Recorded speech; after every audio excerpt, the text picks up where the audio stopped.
Good evening, ladies and gentlemen, and welcome to the Night Before Euro broadcast. Sorry that we're starting just a few minutes late. I'm going from broadcast to broadcast this evening, and so thank you for your patience. Now we're going to get some Q&A going. A few things I need to tell you about before we start. Now, first of all, I'm hoping that most, if not all of you, maybe all of you plus some of your friends will join me at 9 a.m. Eastern tomorrow morning, the morning of the exam, for our annual Breakfast with Richey broadcast. Now, remember, the live chat gets kind of crazy, so I'm not really going to be looking at that. I'm going to be taking questions from Twitter. At Tom Richey is my Twitter handle. Now, also, I'm occasionally going to be going over to Instagram to shout out new followers. Okay, so that's also at Tom Richey. So I see I just got a follow from Emma2247, from Julie D224, Mariaga 158, and Yuden Kotim, and also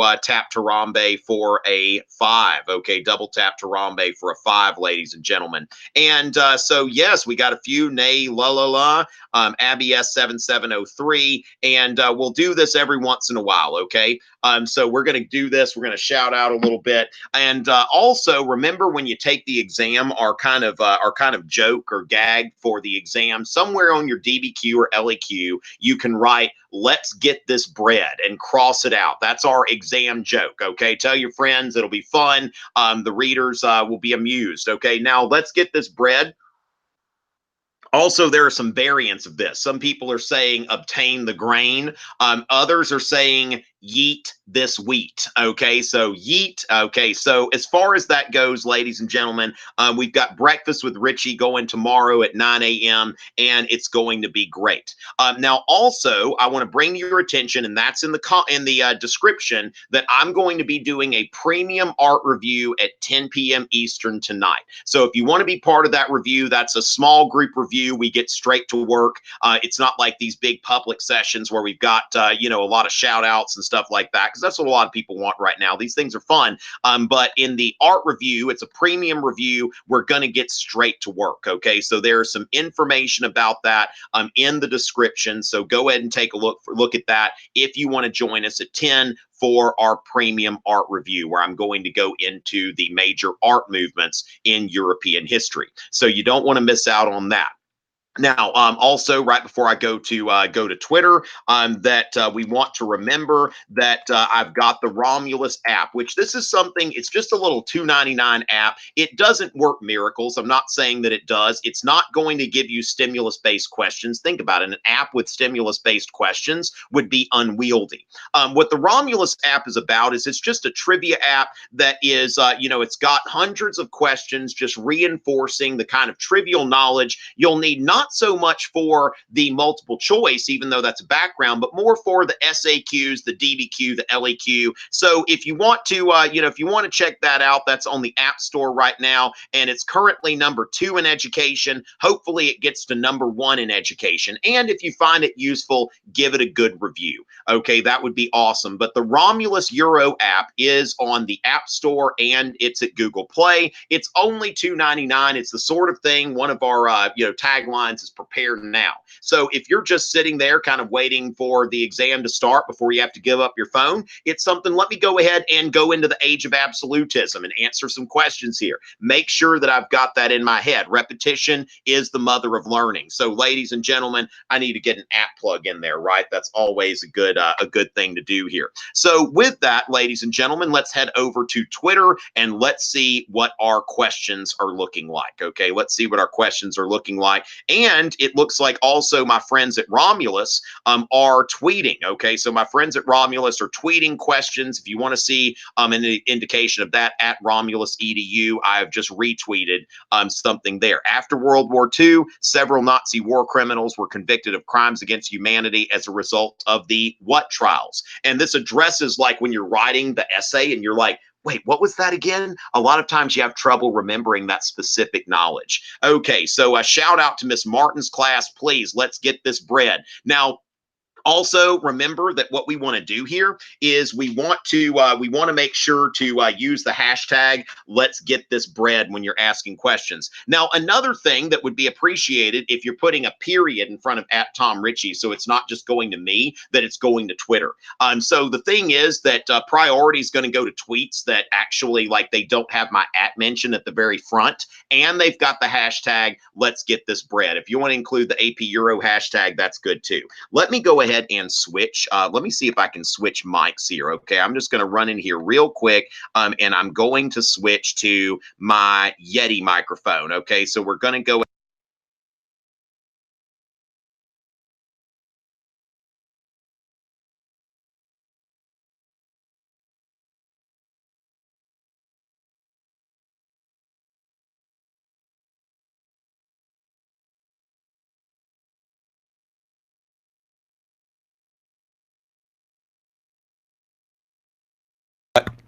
How about now? How about now? Okay, mute king. Okay, so how about now? Can you hear me now? I've got the Blue Yeti microphone. Okay, you can't hear me. Can't hear. I'm on mute. How about now? How about now? Okay. All right. All right. Let's see. Okay, can you hear me now? Okay, let's see. All right, turn on the volume. Yes, you can hear me now. Okay, so we're good. Does it sound better? Hopefully it sounds better. Okay, so as far as that, and thank you. We've got a few things here. I'm the MVP. Thank you, Max, for the help I've given to students. Major shout out to you, good sir. Let's get this bread. Thank you for the super chat. I've got some people actually contributing in the super chat. And also, oh, okay. I'm not going to say the name of this person here, but Miss Young's period 6 class. You're welcome. I'm not going to say what your name is, but thank you for those top chats for donating. That's very nice of you. Okay, so going into that, we've got the microphone. We're good to go now, right? Okay, so going with that, Monica, what is the importance of the Treaty of Versailles? Okay, it looks like you deleted that tweet, but you know, the Treaty of Versailles was very important. Of course, that's the treaty that ended World War I. We want to remember a couple of things here, okay?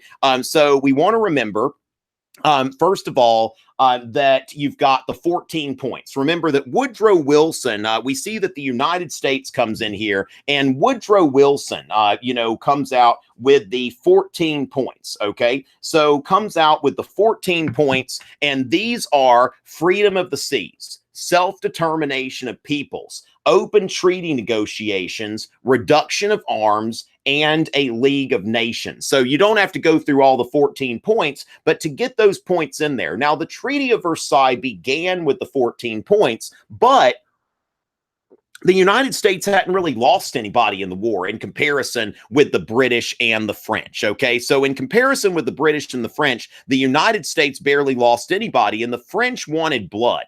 And that is where you've got Article 231, what they call the War Guilt Clause, okay? So on one hand, the Treaty of Versailles, which makes it a very flawed treaty, you know, this is something that, on one hand, it's got the 14 points. But on the other hand, it's got these punitive measures that were championed by the French and the British, especially the French. And David Lloyd George, in describing Clemenceau from France and Woodrow Wilson from the United States, he said, "I was seated between Jesus and Napoleon." And we want to note also that the Treaty of Versailles kind of was rooted in the Franco-Prussian War. Now, my friend Mr. Bett's class has a new video, how Otto von Bismarck started World War I, and I'm looking forward to taking a look at this video tonight. So that's something I'm going to go ahead and tweet a link to this video right now. So AP Euro students should check this out, ladies and gentlemen. So I'm going to go ahead and, you know, AP Euro students, let's be sure to check out this video on Bismarck by Mr. Bett's class. Okay, he's done a new animated video, Mr. Bett's class, you know, while you're binge watching my playlist tonight. Okay, so as far as that goes, we want to make sure here that you are taking a look at that. I'm going to look at this too, okay? Because Mr. Bett's class does some great work. And so he's kind of dabbling in some European history. And I want to make sure, I mean, this is he's been working really hard on this. So the thing is, we want to note that this goes back to the Franco-Prussian War, because in the settlement of the Franco-Prussian War, which you can learn more about in my video on titled Blood and Iron, which goes into Bismarck's wars of German unification, that the Germans, they proclaimed their empire in the Hall of Mirrors at Versailles. Then they made France give up Alsace-Lorraine. Remember, this is something that goes back to France in World War I. And then they made France pay war reparations. So if we think about that, the Treaty of Versailles, which you had the Paris Peace Conference, but the French were very determined, we are going to sign this treaty at Versailles. Why? To avenge that insult when the Germans proclaimed their empire in the Hall of Mirrors, which was the seat of power of Louis XIV. And then they put on the war reparations and they said, we'll take Alsace-Lorraine back. And so Germany wasn't really able to have any kind of military of any note. It pretty much gutted the country, and Germany had a lot of economic issues going forward with hyperinflation and having to repay these reparations. And so with that, of course, the Weimar Republic lasted until the Depression hit. And then people were thinking maybe the communists and the Nazis could do better. And the Nazis ended up winning out on that contest to see which extremist would dominate Germany, a new authoritarian regime in Germany. All right. So as far as that goes, ladies and gentlemen, let's go ahead and yeet this wheat. Let's get this bread. Can I please go over the 7 Years' War? Okay. Now, the 7 Years' War, I would say here that this is much more of a U.S. history war. Now, you could use the 7 Years' War, but it's not something that's like a need to know thing. Now, what you would do with the 7 Years' War is you would note that this is a colonial war. Okay, this is a war that results in Britain becoming the foremost colonial power, and the French are giving up their colonies in North America. So that's really, as far as what I've seen in the AP Euro concept outline, that's really what they want you to take from that. So don't get into the fighting of the 7 Years' War in Europe as much as understanding that France lost its North American colonies in the 7 Years' War. And then, of course, France got their revenge. Like when we think about 18th century warfare, it's like, France in the American Revolution was willing to cut off its nose to spite its face. In order that Britain would lose some of its colonies, the French helped the United States to win their independence, even though the French really had no business getting involved from an economic perspective. Their monarchy was just about broke. Thank you, Brandy Elise and Adrienne Hogson and Bloomy Patel for the recent Instagram follows. Hegda and Joseph, thank y'all very much for for the follows. Okay, thank you very much. And so going from there, ladies and gentlemen, but I wouldn't get too deep into the weeds of the French and Indian War. All right. So going from there, Steph, I never try to predict the topics of the DBQ and LEQ. Now, I've said before that if I don't say anything, then I can't be wrong about the topic. But somebody, said something that was actually, I think, very like, okay, that's something to think about. What if I'm right? Okay, like if I were right about the DBQ or LEQ topic, that would be something that could be dangerous. Okay, so that's which all of my students are then investigated. Did he have some inside information or something like that? Okay, so we've got here Max is wanting the Metternich rap tonight, and he's paid me $10 on the super chat. Wants a shout out to Mr. Sig's class. Okay, so Max, you have super chatted. You have asked me for the Metternich rap. Okay, so let's go ahead and get that going. I'm going to do it a cappella if that's okay. Is it okay if I freestyle this? I don't have the musical track readily available, so I'm just going to freestyle it. Okay, Metternich rap. What up, Europeans? It's the ladies' pick. Austrian Prince Clemens von Metternich.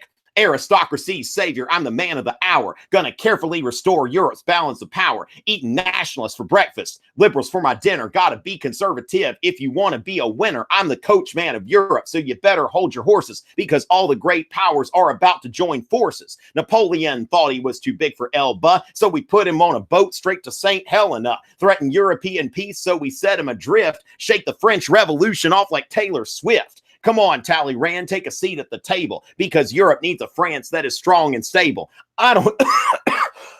Oops, there's no need to punish France. I just want to keep order and restore the old 1791 borders. The liberals have ideas that they want to express, but I shut their mouths up when I censored the press. Stability between and within European states. It's the goal of this order that I'm trying to create. So join me in Vienna where a Congress is in session. Together we can stop the revolution from progressing. This conservative order, no, it ain't gonna fall because I build coalitions like Trump builds walls. All right, so yeah, that was $10 well spent there, right? Okay, and so yeah, okay, thank you. Let's see. So shout out to Mr. Lear, Nickham, 10th grade class. Let's get this bread through capitalistic means. All right, so thank you, ladies and gentlemen.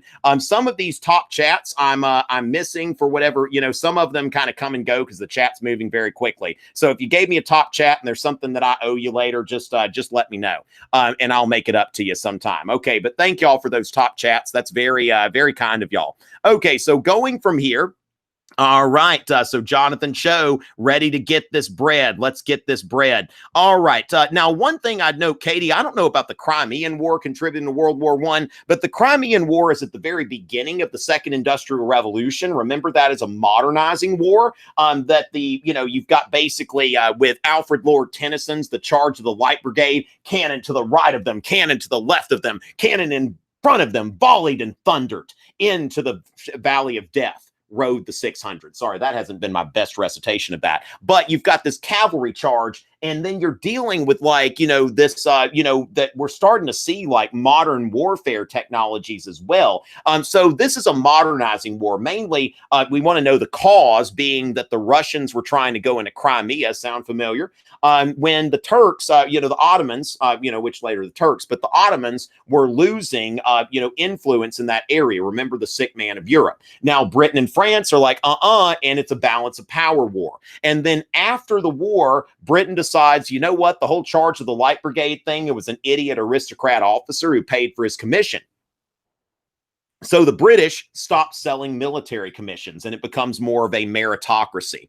All right. And so as far as that, Caroline, the new imperialism versus the old imperialism, that's of course, the new imperialism is differentiated, from the old, first of all, by the time period. Okay. So the first imperialism being during the age of exploration. All right. And that happens, in response, to the age of exploration. This is 15th through the 18th centuries. And so what's going on here is a great deal of like colonization of the Americas, of course, trade with Asia, but not as much on a colonization level.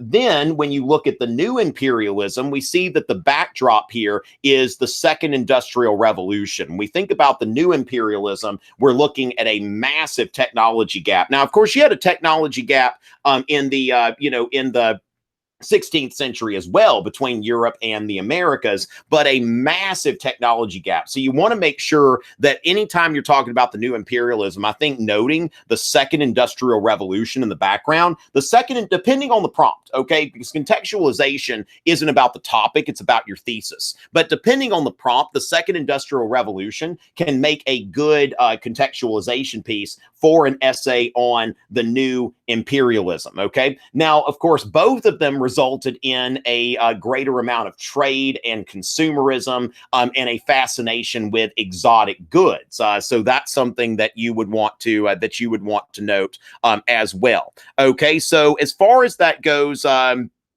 let's see, Bethany, to tell you the truth, I've been teaching this class over a decade and I've never really had a reason to know about the student revolts in depth in 1968. The main thing, I think 1968 is a good year to know because first of all, the student revolts are going on in Western Europe, and in Eastern Europe, you've got the Prague Spring. Now, then, if you want to reach out further in the United States, that's where you've got the peak of the anti-Vietnam War protests, the assassination of Dr. Martin Luther King. So 1968, whether it's in Western Europe, whether it's in the Eastern Bloc, or whether it's in the United States, this was a year of upheaval. Okay, this was a year of upheaval. So as far as that goes, that's something to note. Okay, and so with that, let's see what we've got here. We've got a lot of questions here. All right, the wars of religion. Okay, so when we think about the wars of religion, now I've got videos on the French Wars of Religion, also video on the French Wars of Religion, also of the 30 Years War. And so what happens during the French Wars of Religion is that they're fighting, between Catholics, the dominant Catholics in France, and the Huguenot minority. The Huguenots were French Calvinists, and so you've got this religious war. You've got the St. Bartholomew's Day massacre was an episode in there in which Catholics killed a great many Protestants. But what you see there, now don't get too much into the weeds of the War of the Three Henrys and that sort of thing. The main thing you need to know is at the conclusion of the French Wars of Religion, we have Henry IV takes over. Okay, so Henry IV takes over in France, and he was a Huguenot leader. He was a Calvinist Protestant, but he was a politique. Now, politique, that's a philosophy, not unlike realpolitik, where, realpolitik with Bismarck, a German term, but realpolitik was something that you see where Bismarck's like, I'm not going to be ideological. Okay. Instead, I'm going to focus on power. And so politique, or as you'd spell it, politique, if it's a written test, right? That politique is much more about doing what's best politically rather than doing what's best for doing what's best for religion. And so when you look at France's intervention on behalf of the Protestants in the 30 Years War, what you're seeing there, France's intervention on behalf of the Protestants, really, like France is a Catholic country, Cardinal Richelieu, that qualifies him as a politique as well. And so when we're looking at, we see here, okay, so we've got, I tell you what, balling with Colin, that's a tough one, okay, because that's not one of my better areas. But Disraeli and Gladstone, okay. So the thing is that Disraeli and Gladstone were the leaders of the liberal and conservative parties, okay, in Britain. Now, Gladstone was really like the last of the classical liberal leaders of Britain. Like Gladstone was very much into small government, low taxes. Now, that's one thing if we're comparing Gladstone and Disraeli. Then we're thinking in terms of, if we're comparing them, Gladstone and Disraeli both were against an income tax. Okay, so the Conservative Party was really starting to embrace elements of economic liberalism as well. Now, also Gladstone, known as the Grand Old Man, sponsored the Irish Church Disestablishment Act. Okay, so that's of course a liberal policy. That before that, Ireland had a church. Basically, Irish people were paying taxes to support a Protestant church. And Gladstone was like, okay, that's not a very liberal thing to do. We need to disestablish the Protestant church in Ireland. Now, disestablishing the Church of England at that time would have been unheard of. So he never tried to do that. But Gladstone was again, a classical liberal, somebody who was for a very limited government. And then you get into Disraeli. Disraeli was a big fan of imperialism. He was kind of the architect of that. Queen Victoria preferred Disraeli over Gladstone, and was really, he was her favorite. Okay, Disraeli was her favorite. He got her the appointment, the title of Empress of India, even though she was only queen in Great Britain. So a shout out to Mr. Starby's class. Okay, and a shout out to Tedeschi. Okay, we are ready to get that bread. Okay, Nicholas in Tedeschi's class, go over World War II, please. Okay, now this is a very broad topic. Go over World War II, please. Okay, so as far as that, we want to look at the origins of World War II, of course, in the Treaty of Versailles, and then the rise of dictatorship. So Adolf Hitler comes to power in the wake of the Great Depression.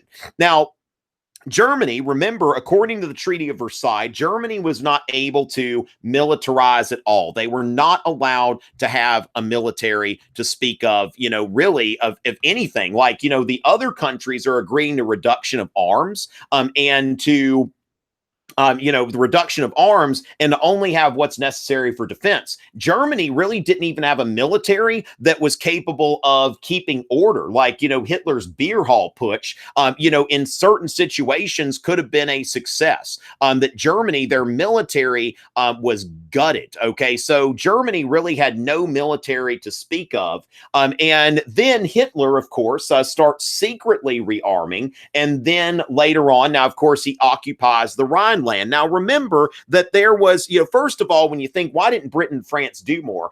They weren't really militarizing. France was investing in the Maginot Line, which the Maginot Line, I think, is probably like the most expensive history meme ever invested in by a country. That the Maginot Line, they spend all this money and the Germans just go around it. And so, I mean, it's a great meme, but it costs them a lot of money. Okay. So with that, you're going into, how do you respond? I mean, Britain and France didn't really have that much of an offensive military. And then Hitler, when he went into the Rhineland, and then he went into Austria, which is the Anschluss, when he went in there and took Austria without firing a shot. He said, I'm just occupying my territory and also reuniting German peoples, which is in line with the goals of the 14 points. Remember, self-determination of peoples. I'm just trying to unite the German people. And so when Hitler in 1938 says that all I'm trying to do here when I go into the Sudetenland in Czechoslovakia,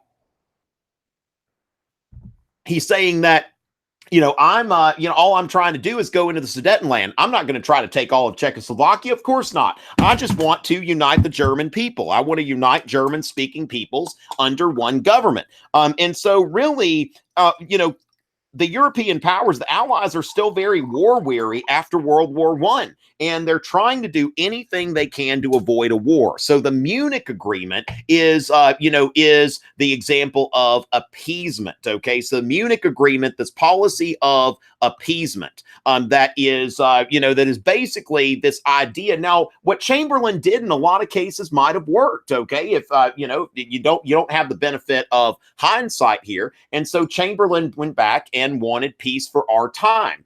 And so he said, we have peace for our time. Everybody was cheering. Now, Winston Churchill wasn't buying it, but nobody was listening to him until Hitler invaded Poland. And so that's how World War II started. Now, remember appeasement, okay? And so shout out to Mr. Bill Wilson's class in Savannah. Can I talk about the Russian Revolution? Let's get this bread. I tell you, every time I broadcast, people are wanting to know about the Russian Revolution. But for those of you super chatters out there, I'll, see what I can do here. So Dory, the Russian Revolution, we want to make sure to note that there are a few revolutions here. First of all, there's the 1905 revolution. And the 1905 revolution, the two things that you should know about that are, well, actually three. If you want some context, the Russian defeat in the Russo-Japanese War, certainly they've experienced a national humiliation.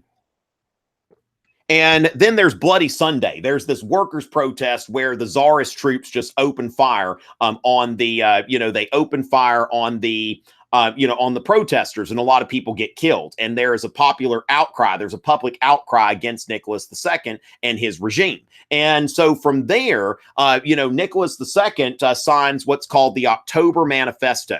Now, don't confuse that with the October Revolution in 1917. The October Manifesto is different. Claire Howell and Miss Smith's C period. Shout out. And a shout out to Mr. Lycia, the substitute teacher who tried to teach them AP Euro. Very nice of that substitute to try. It's a very difficult course to teach, even when you've been doing it for years. And so the 1905 revolution, the October Manifesto, Nicholas II, in the October Manifesto, he is, he's basically creating a constitutional monarchy. Okay, he's saying that he will no longer be an autocrat, that they are going to create a state Duma. Now, it was a very weak, state Duma and that sort of thing. So it was incredibly weak here.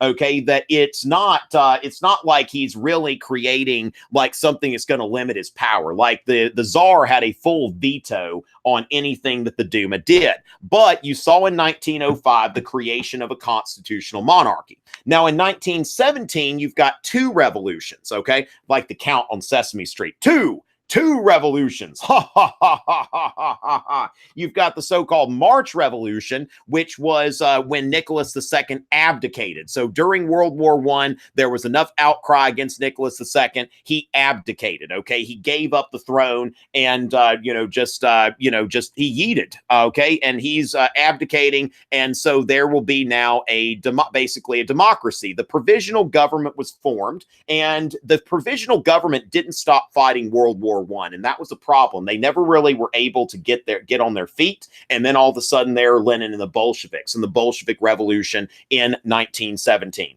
And one of the things you want to note there, I often, with Lenin, think about the NEP, the New Economic Policy, that at first he tried the so-called war communism, which was full communism, and then the NEP, the New Economic Policy, where he's allowing like small-time capitalist ventures, okay, small-time capitalist ventures. Okay, so causes of the French Revolution, Crimean War, causes and what it was. Shout out to Mr. Raymond's class, someone said, okay? So I've already addressed the Crimean War. Now, the causes of the Crimean War is basically Russia going into Crimea, where a power vacuum was being left by Turkey, the so-called sick man of Europe, okay? Now, as far as the causes of the French Revolution, we could get into that where we're talking about, first of all, the French, the finances of the French monarchy, which were pretty bad at that time, okay? That the French monarchy was heavily in debt, and the nobles didn't want to share the burden of taxation. Now, the British nobles at that time were taxed just like anyone else.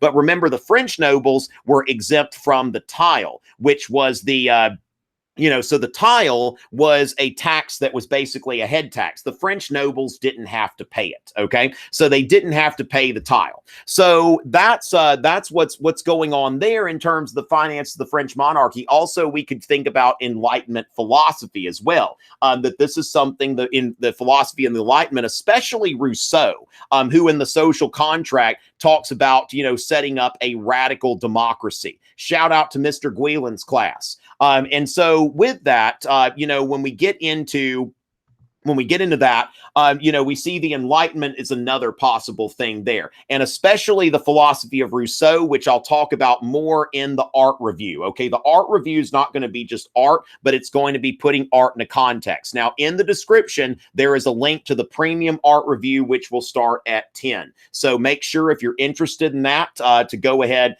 and purchase a ticket to that premium art review. And remember, at 10 tonight, that's a premium review, but I'm going to be back at 9 a.m. Eastern tomorrow for Breakfast with Richey. Shout out to Williston Gang and Mr. Faye's B Block class. The causes and effects of the 1848 revolutions, and specifically the revolutions in each nation. Nathan, check out my playlist. I've got a 5-part series on the revolutions of 1848, of which I would recommend everybody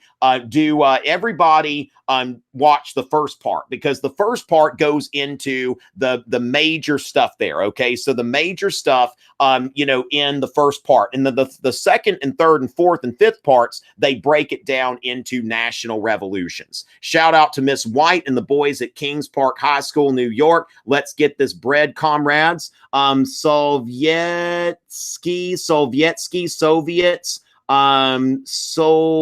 Soyuz, Soviet Union, Polosky.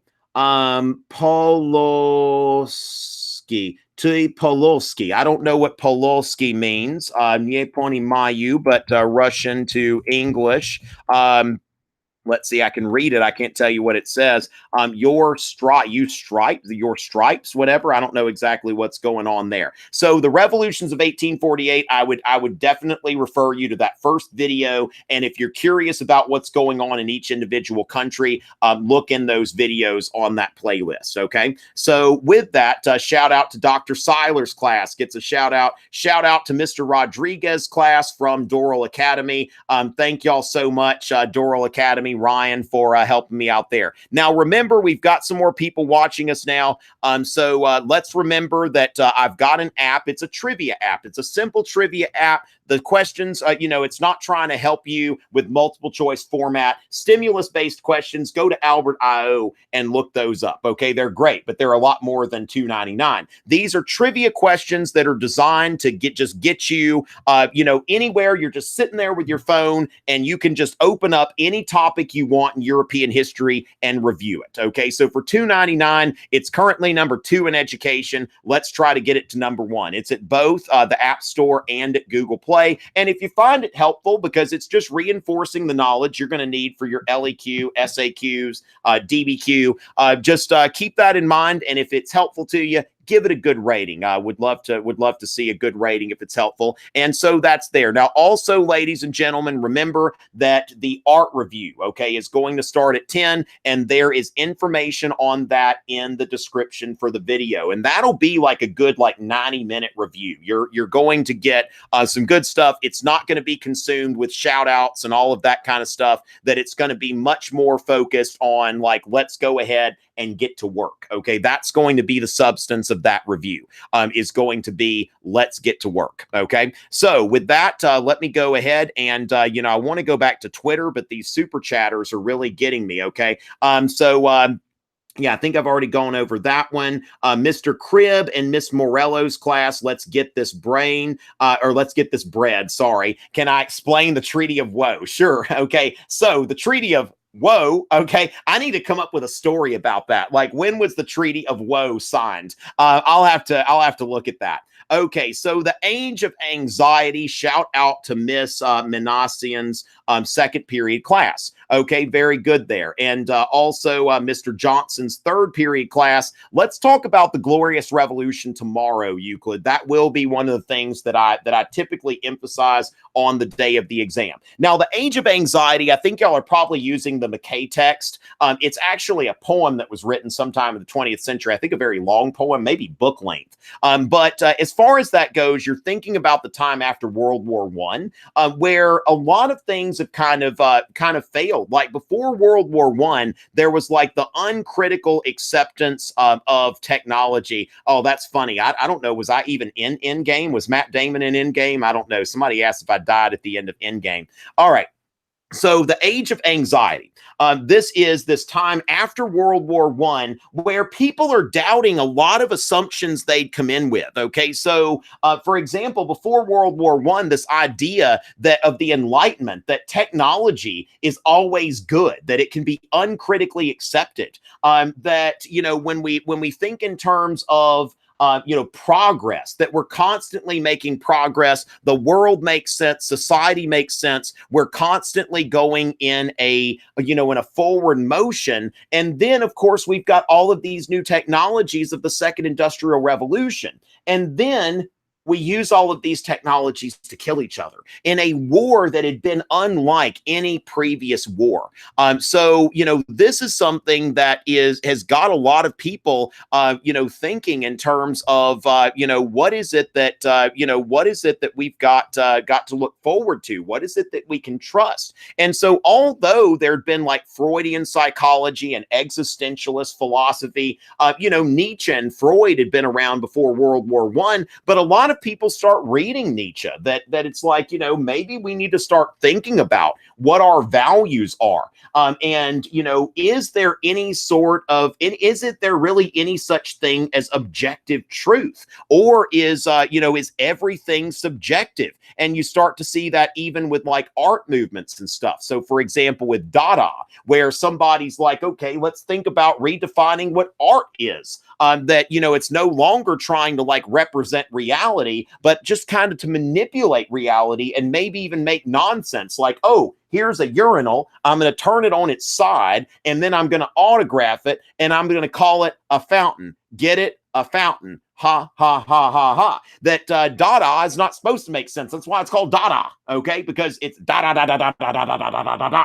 Whoa, okay? And so that is that's basically what's going on after World War I, that a lot of people are really struggling with with the nature of reality. And so now, of course, at the same time, there are some people that have they have religious a revival of religion. Okay, so that's something that happens as well. And so with that, the age of anxiety is kind of this time. Now, also, it's after the Treaty of Versailles, and you see the rise of dictatorship. So typically, that's a name. Of course, that's kind of unique to the Mackay text. I'm guessing that you use the Mackay text because other texts don't have that title, okay? That tends to be the title that's given to that area. Shout out to Miss Hyla's period 2. Let's finagle this bagel, okay? So that's another way. Yeah. So any variation of let's get this bread, cross it out, have fun, okay? Just something that'll take you a couple of seconds to amuse yourself and to, to kind of go in as part of our community and identify yourself as a part of our community. So let's get this bread, let's yeet this wheat, obtain the grain, finagle the bagel. I tell you what, thank you, Jackson, for your support. Okay, Aiden wants a dab. We've got a super chatter wants a dab. I don't want to let people down, okay? So dabbing evidently is still a thing. All right, so we got a dab going. Now, my friend Paul Sargent, who may be able to join me tomorrow, check out his videos too. He does some great stuff. But Paul Sargent, I think, dabs so much better than me. I'm watching myself dab because there's a delay on the screen there. That's kind of funny, watching yourself dab. You ever watch yourself dab before? I have. Okay, so as far as that goes, let's go back to Twitter for a little bit and see what we've got here, which, wow, we've got a lot of people on Twitter, okay? So go out to that. Miss Hart's class, hope we can get that bread. Can I explain the USSR leaders during the Cold War and what they did? Okay, so the USSR leaders, Soviet leaders, first of all, of course, I think Lenin and Stalin have been largely kind of played out. But let's start with Khrushchev, okay? So Khrushchev took over after Stalin, and Khrushchev, upon taking office, gave his secret speech. Okay, now this was a speech only to the top people in the Communist Party, because of course Khrushchev wasn't going to criticize Stalin personally, right? Or publicly. He's not going to go out in public and criticize Stalin. He's going to do this in secret, and so he said that we no longer need to have a cult of personality. And so, because that's really kind of like, not really a part of socialism, right? To have this strong man, this leader. And so Khrushchev says, I'm not going to be that kind of leader. And so the de-Stalinization, that the gulags are phased out.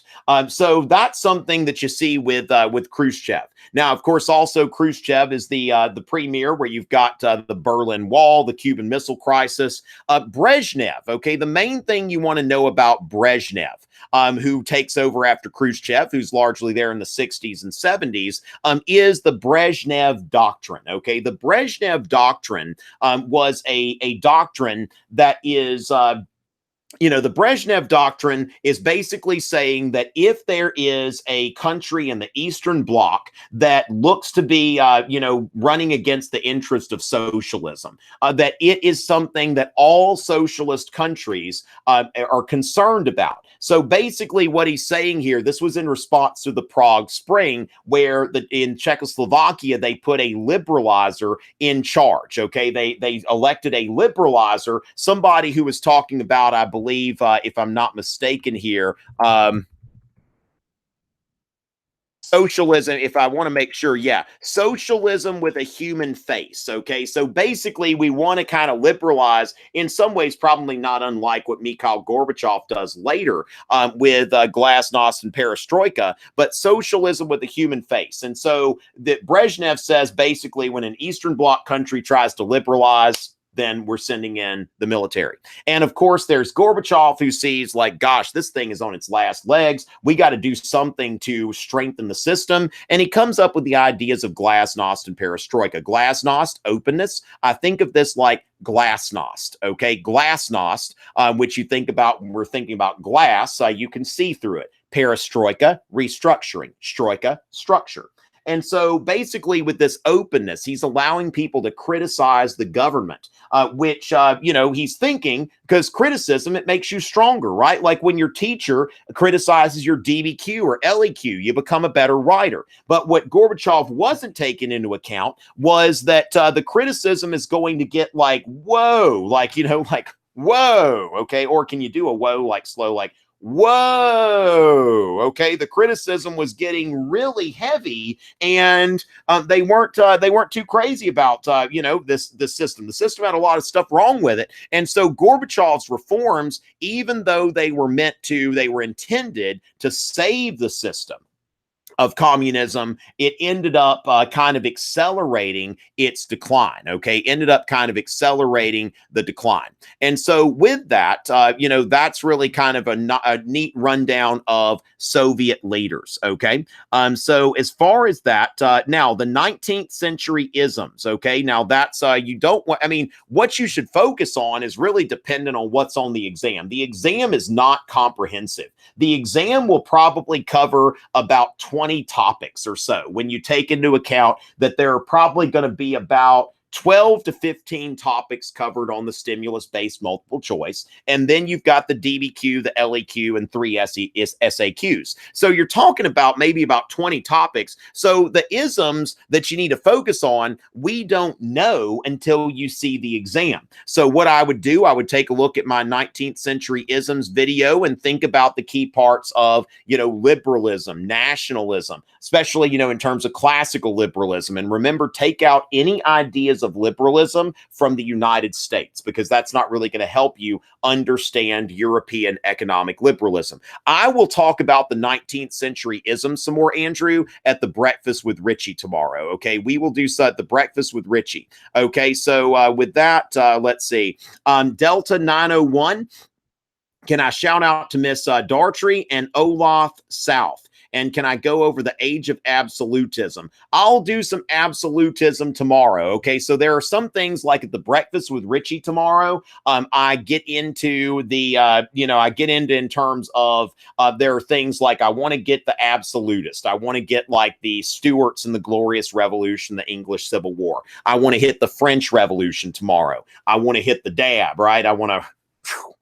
So we'll do some more of that tomorrow, and it's going to be great. But let me go ahead and do that tomorrow. Now, ladies and gentlemen, I'm about to sign off on this because I've got Breakfast with Richey at 9 tomorrow. I've also got our art review. So if you want to join the Art of Euro review, this is going to be a work session. It's going to be pretty much, it's a different tone. It's for the people who are paying to be there because they're serious. We're not doing so much into like shout outs and all of that fun stuff. We'll have fun, but it's much more focused. Okay. And that's why people are paying to be there. Thank you, Bianca Raymond, Caitlin, or NGO. Let's see, Leon Fowl, and Hannah, and let's see, Ash Wink Kularney 10. Then we've got Kalinor Dashwood and Tuteller or whatever. Okay, some interesting Instagram handles. Y'all have got Kayla Wonka just followed me, and Baylin LaPlante. Okay, so lots of people following me. Thank you so much for for all of that that you're doing there. And looks like Bailey, you've actually got like some friends that are like, oh, you're over there in Kansas. Okay, you're with my friends in Kansas. So thank you. And remember, on Instagram, if you go and double tap Harambe, Harambe will be looking for your score. Hopefully it says double tap for a 5. I can't necessarily stand by that personally, but then again, it never hurts to invoke the memory of Harambe, who died trying to protect children, and maybe a child, and maybe Harambe will try in his glorified state to protect your score. So with that, we definitely want to take a moment to remember Harambe. If you want to write RIP Harambe on your exam as well, it's always good to just kind of show some gratitude for his sacrifice. So with that, ladies and gentlemen, remember, I will be back at 9 a.m. Tomorrow, and remember our things to write on your exam. Remember to cross it out. Let's get this bread, obtain the grain, yeet the wheat, finagle the bagel, whatever you've got there. I tell you, y'all are coming up with some really good stuff there, but we're talking about bread. And then let's see. Hello to my comrades at Communist Antarctica and to Miss Minassian's first period. Then we've got undo. Oh my! Whoa, Dan, I'm not going to undo one more button on my shirt. Okay, not for $4.99. What did both Napoleons do? Shout out Miss Franklin's class and my girl Gabby. Oh my goodness, Grace, you're friends with Gabby, who taught me to. Whoa. Okay. Wow. Grace, you are a personal friend of Gabby. Any friend of Gabby is a friend of mine. Both Napoleons, took over in a time of upheaval. So if you think about the French Revolution like the real one, and then the French Revolution of 1848, both Napoleons took over at a time of upheaval, had some conservative tendencies and also proclaimed themselves the Emperor of France. So the first French Empire was Napoleon the First, the second French Empire, Napoleon the Third. But yes, that is so great. Yes, definitely a shout out to Gabby, and certainly glad that to see her friends among the super chatters and everybody in Texas. All right, so gosh, wow, y'all, when y'all get on these kicks, in the chat, it's just that chat makes me blush, ladies and gentlemen. So with that, thank y'all so much, and I will be back tomorrow at 9. And remember that for some of you, I'm going to be back in just a couple of minutes. Okay, the art review will start at 10 o'clock, and it's not too late to purchase a ticket to that. I've got several spots left. I think we can take up to like 250 people, and so far we've got about 68 registered. So we're about to head over there, and hopefully some of y'all will join me. But remember that I will be back, and remember, the Romulus Euro app is available for $2.99 at the App Store and Google Play. Simple trivia app, just designed to make it fun and easy for you to study. Take a little break from reading your book and binge watching and all of that kind of stuff, making sure you've got what you need on the on the DBQ and LEQ and the SAQ and all of that kind of stuff. All right, so ladies and gentlemen, y'all keep studying, but not too late. Remember to get a good night's sleep. At a certain point, like just cut it off. Okay, at a certain point, just go ahead and stop studying. Let yourself wind down. Okay, so for some of you that are on like the West Coast, you might have some time left in you, but go to bed before midnight. Go to bed before midnight, wind down, don't stay up all night binge watching my playlist. Now, that's POV me, where I could personally benefit from that financially, just a little bit, not a whole lot. The super chatters might have given me more money tonight than I'll get on people watching my playlist. And so with that, just go to bed before midnight, get a good night's sleep, and wake up, comfortably at a comfortable time and be ready. Okay. Some of y'all might have to go to school in the morning. A lot of y'all are excused. If you're excused, take advantage of that. Give yourself a slow morning. If it were my daughter, I probably wouldn't even make her go to school that day if they were going to try to make her, because your exam's at noon. So, you don't want to be rushed, but in any case, go to bed before midnight. It's not really going to help to try to stay up all night. That's going to be counterproductive behavior. So, ladies and gentlemen, I'll see a few of you in a few minutes. I'll see a lot more of you at 9 a.m. tomorrow. And please, if we can get my Romulus app, my Romulus Euro app to #1, that would make me smile, and I like to smile. So, ladies and gentlemen, thank y'all again so much for supporting my work, and it's always a pleasure. And I look forward to having breakfast with y'all in the morning. Let's get this bread, and it's always a pleasure.